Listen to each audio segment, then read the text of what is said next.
From Amateur Radio Newsline report number 2457, this is Ham Nation headlines for Wednesday, December 4th, 2024.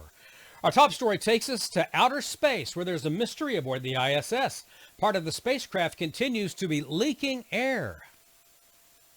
An air leak in the Russian section of the International Space Station has apparently worsened since it was first discovered 5 years ago, according to spacenews.com. The leak is in the vestibule that connects the Russian module with a docking port. Bob Cabana, who chairs the ISS Advisory Committee, said that even as the Russian team looks for and hopes to remedy the cause, Roscosmos believes that there is no immediate danger to the crew or the spacecraft. NASA, on the other hand, maintains that the leak compromises the safety of the Russian service module, saying that a little more than 2 pounds of air has been escaping daily. AMSAT News Service reports that, according to NASA's Office of the Inspector General, Roscosmos believes it can take sufficient safety precautions on behalf of the service module if the risk from the leak grows too great. Both space agencies agree that the hatch to the service module should be shut permanently at that point. This is John Williams, VK4JJW. A group of hams from eastern Pennsylvania boarded a special train to join Santa in collecting toys for the needy during a nearly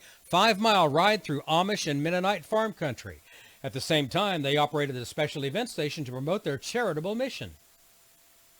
Members of the Alberta's Amateur Radio Club and East Penn Amateur Radio Club joined forces to organize the Operation Toy Train event in northeastern Berks County, PA, in cooperation with the U.S. Marine Corps' Toys for Tots program on Sunday, November 24th, the last Sunday of November. The team, led by Nicholas Hofke, KC3SGN, and Walt Skavinsky, KB3SBC, activated W3A aboard a Conrail caboose pulled by a train operating along the Allentown and Auburn Railroad. The duo set up a homemade inverted L antenna stretched over the roof of a flat rail car to make HF contacts on 20 and 40 meters.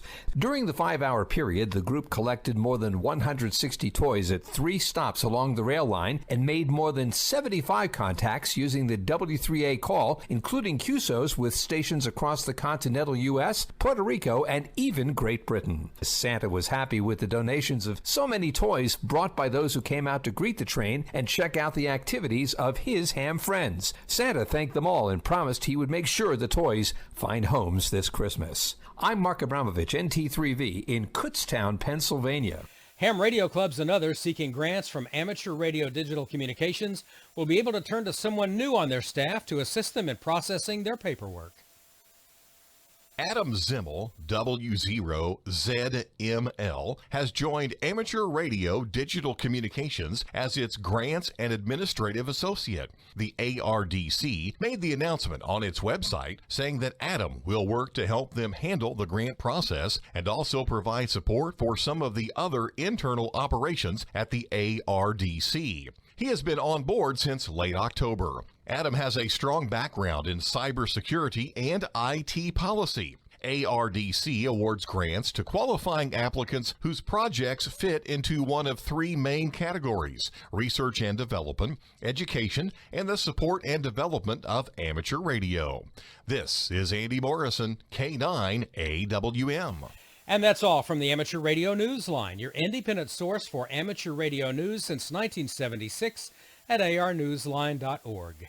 With John Williams, VK4JJW, Mark Abramovich, NT3V, Andy Morrison, K9AWM, Karen Eve Murray, KD2GUT at the news desk in New York, and our news team across the globe, I'm Don Wilbanks, AE5DW.